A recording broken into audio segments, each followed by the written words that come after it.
My future sister-in-law served our wedding desserts at her game night, so I ended her free stay.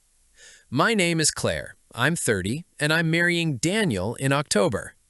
Daniel and I are not having a huge wedding. We both come from large families, but after watching several relatives spend years paying off one extravagant day, we decided to keep ours simple. We booked a small garden venue outside Richmond, invited 70 people, and chose a local baker instead of one of the luxury wedding companies. Even with a modest wedding, every decision still seemed to cost more than expected. Flowers cost more than our first car payment. Chairs had separate delivery fees. The photographer charged extra if we wanted the pictures in color and black and white. So when we found a bakery willing to make a small two-tier cake and several trays of mini desserts within our budget, we were thrilled. The owner, Maribel, prepared a tasting box for us. It contained 12 miniature desserts: lemon cake with raspberry filling, chocolate espresso cake, vanilla bean cake, pecan bars, strawberry shortcake cups, and several frostings. Each one was labeled. She also included 2 handmade sugar flowers because I had asked whether they would look too old-fashioned on the cake. The box cost $160, which was credited toward our final order if we booked with her. We planned to taste everything after dinner on Friday, rank our favorites, and send Maribel our decision by Monday. At the time, Daniel's younger sister, Brooke, was staying with us. Brooke is 26. She had been living with her boyfriend, but after a messy breakup, she called Daniel crying and said she had nowhere to go. Their parents live 40 minutes away, but Brooke said their father would lecture her and their mother would monitor every phone call. Daniel asked whether she could use our guest room for 2 weeks. I said yes. 2 weeks became 6. She didn't pay rent, which I didn't expect, but she also didn't buy groceries, replace toiletries, clean the bathroom, or take out the trash unless someone directly asked her. She treated our home like a hotel, where the staff had become strangely emotional. There were smaller incidents. She borrowed my cream-colored coat without asking and returned it with makeup on the collar. She used a bottle of wine Daniel and I had been saving for our anniversary because, according to her, wine was meant to be opened. She gave one of our spare keys to a friend so the friend could drop by whenever. Each time, Daniel spoke to her.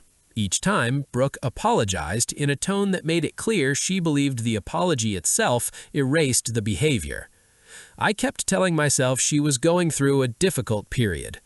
Friday afternoon, I picked up the dessert box on my way home from work. I placed it on the middle shelf of the refrigerator with a note taped across the lid. "Wedding tasting. Please do not touch." Then I left to meet Daniel at the venue because the coordinator needed us to approve the rain plan. We were gone for less than 2 hours. When we returned, there were 4 unfamiliar cars parked outside our house. Music was playing from the living room. Someone had moved our coffee table against the wall. Brooke and 5 friends were playing cards at the dining table with cocktails lined up between them. I noticed the dessert plates immediately. The tasting box was open on the kitchen counter. Almost everything was gone. One woman was eating the last pecan bar. Another had broken one of the sugar flowers into pieces and sprinkled it over ice cream. The lemon and espresso samples had been cut into tiny squares and passed around like party snacks. For a few seconds, I simply stared. Brooke smiled and said, "Perfect timing. We saved you too." The 2 they had saved were both plain vanilla. I asked her why she had opened the box. She said they wanted something sweet and there wasn't much else in the house. I pointed to the note. She shrugged and said, "I saw it, I just didn't realize the whole box was sacred."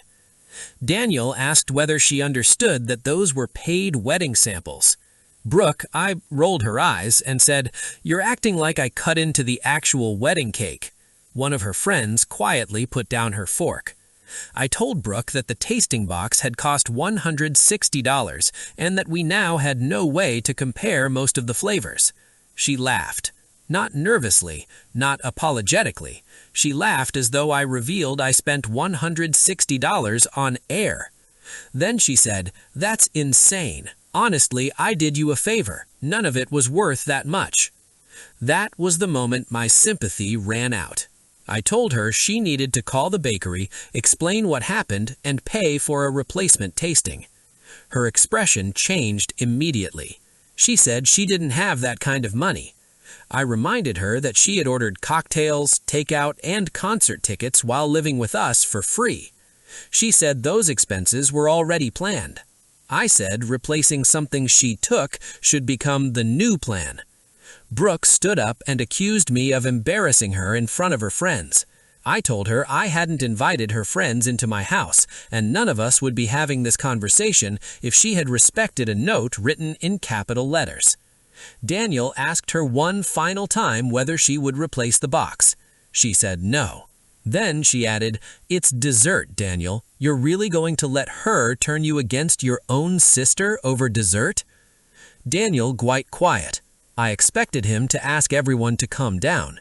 He has always been the peacekeeper in their family, which usually means Brooke does whatever she wants while everyone else lowers their voice. Instead, he walked into the guest room and returned with her suitcase. He told her she could stay with their parents. Brooke stared at him as though he had slapped her. She said he had promised she could stay until she found an apartment. Daniel said the promise assumed she would treat our home like it belonged to other people too. Her friends left quickly. Brooke packed while crying loud enough for us to hear every zipper and cabinet door.